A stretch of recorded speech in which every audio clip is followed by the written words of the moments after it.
Let's take a look at the Indianapolis Colts and the New England Patriots. This is now up to 6 at several books. There is 5.5 still remaining in favor of the Patriots. 40.5 is your total in this one. Steven, I'll start with you.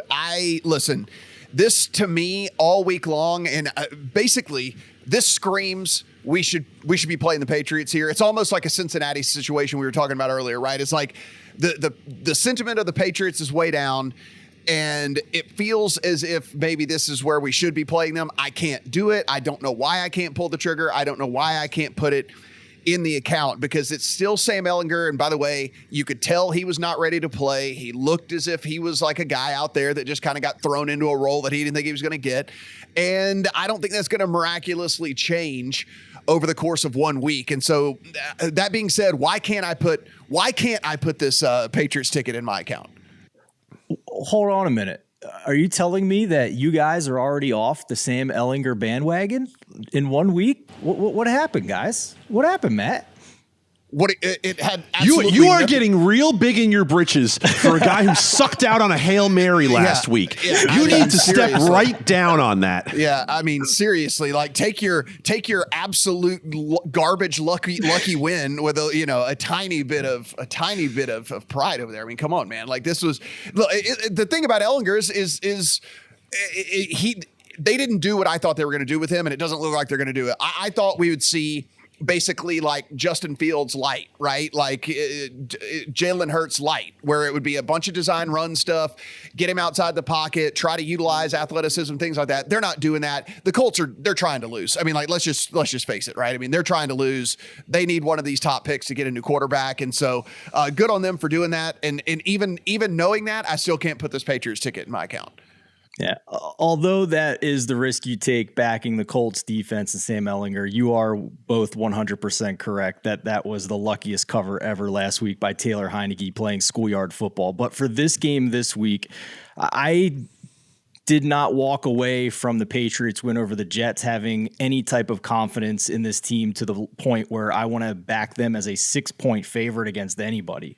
I thought Zach Wilson completely bailed them out of that game with some XFL level decisions. And despite the fact that Mac Jones was the number one quarterback passing against zone defense a year ago as a rookie, and the Colts are top 5 in most snaps this season playing zone defense, just something's off with this New England passing attack where they are far too reliant on Ramondre Stevenson in the rushing game. So, but at the same time, I'm not really interested in backing Sam Ehlinger still, even though we're getting him as a 8 more points of value after he was a 2.5 favorite last week and now a 6-point dog here. So just a complete pass for me.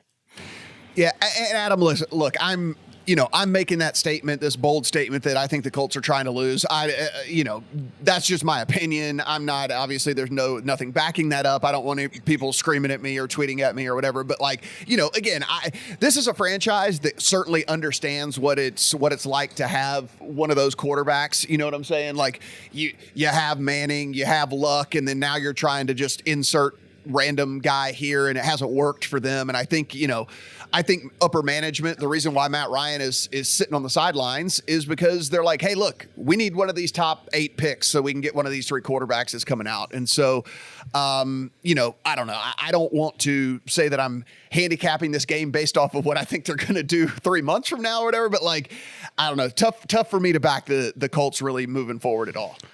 So the play I have in this game was actually a play I made on Sunday night. Most of what I'm going to tell you are plays that I made last Sunday and numbers that probably aren't there, but I still would encourage you to take a look at the play based on how you feel comfortable with it. I have over 39.5 in this one, and part of it goes back to what Indianapolis did last week. So they score 16 points against the Washington Commanders. Now, if you look at the first half versus the second half, you could tell Frank Reich was just kind of easing Sam Ehlinger into the game. The runs actually started coming for Sam Ehlinger in the second half.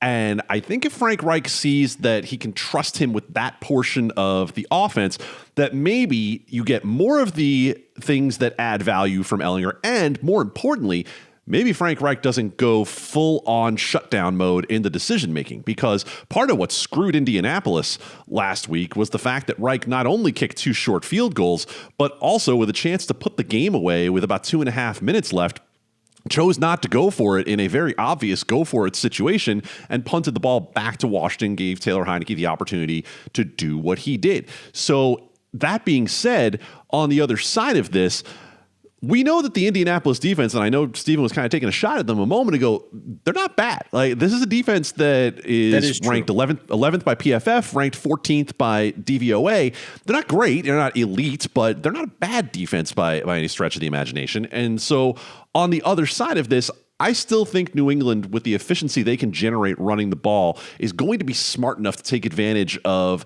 that part of their strength, and maybe, hopefully, for my bet at the very least, we stop seeing the ball put in Mac Jones' hands, and or we see Bailey Zappi back into the game. I don't think Bailey Zappi is the second coming.